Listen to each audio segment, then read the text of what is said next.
Hi guys, thanks for stopping by. But before I get into the next video about my DNA report, what's in Irene's blood, I had wanted to share this disclaimer with you. And then I will get into the video. Thank you. Disclaimer, my videos are for entertainment and educational purposes only. Fair Use Act disclaimer, copyright disclaimer. Under Section 107 of the Copyright Act of 1976, allowance is made for fair use for purposes such as criticism, comment, news reporting, teaching, scholarship, education, and research. Fair use is a use permitted by copyright statute that might otherwise be infringing. No copyright is intended, all rights reserved. Hi guys, how you doing? I thought I'd come on here today and share my ancestry report with you. Now, excuse this makeup here. I'm kind of tired here, but I do have small eyes, so they said if you put makeup on top of your eyes, it kind of opens your eyes up. I don't know, but anyway, I thought I would share my ancestry report with you. And my mom had a saying that where you come from is not as important as where you're going, but here goes. They have 100%, and I got my ancestry report from 23andMe. And the reason I use 23andMe is because they give you a health report or what's in your ancestry report according to health and diseases that you may be prone to.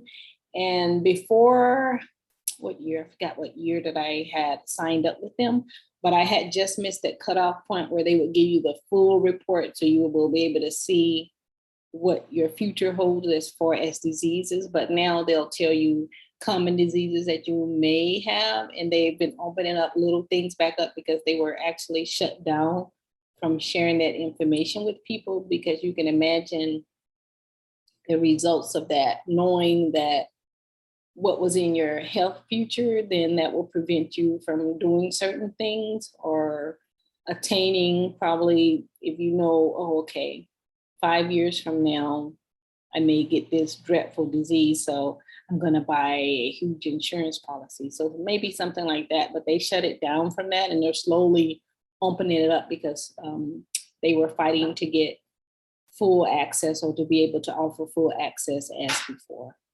But that's 23andMe. And let me tell you what my report is. I am, out of 100%, it says that I am 89.3% sub-Saharan African. And of that is West African is 78.5%.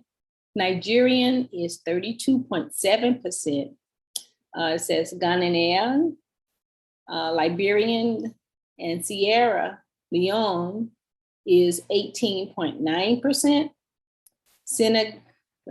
Senegambian and Guinean is 14.6%.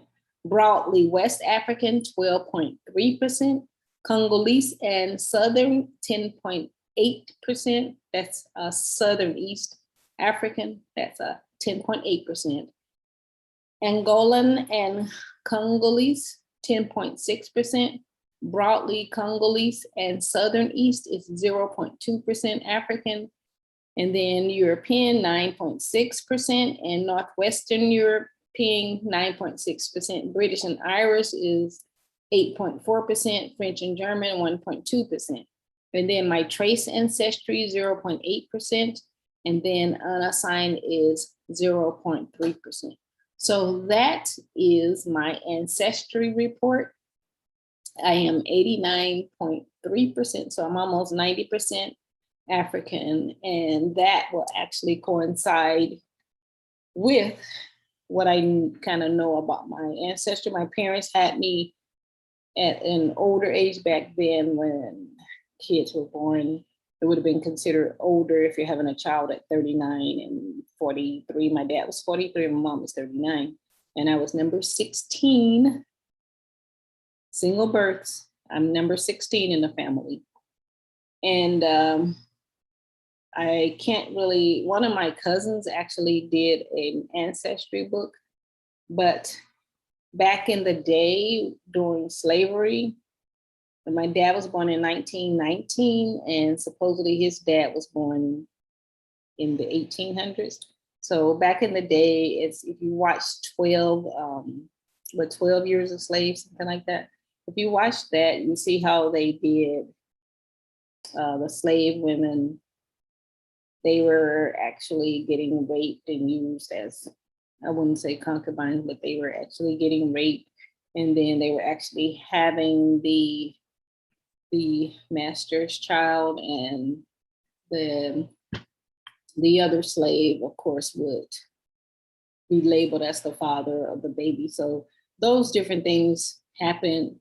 And that's why you have the different mixture. And that's how I can kind of look at my ancestry and look back there, like the 23andMe report says in regards to, so 1, 2, 3, I think it was the third, like the grandfather, that's when the mixture and things come in. So it looks like I may have been straight African until like a grandfather along the way, which is not bad. That means there was some kind of consistency. But of course, when the Africans were brought over on the slave ships, they were all mixed from different tribes and things. So that's why you get the different mixture in my blood. So that's something that I have to live with. It's nothing that I can just dwell on. It happened, and that's my legacy.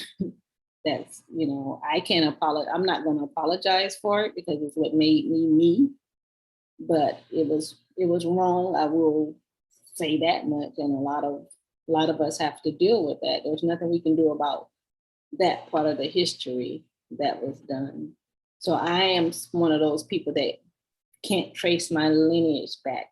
And I know some people, theirs are intact, especially, and there's probably a lot of other African Americans or Black Americans or ADOS, whatever we call ourselves. I mean, we have the right to be labeled whatever way we want to, because we didn't ask to have this happen. But that's just my take on it, but I'm just sharing that. So I am about 89, more than 89% African, and about 8%.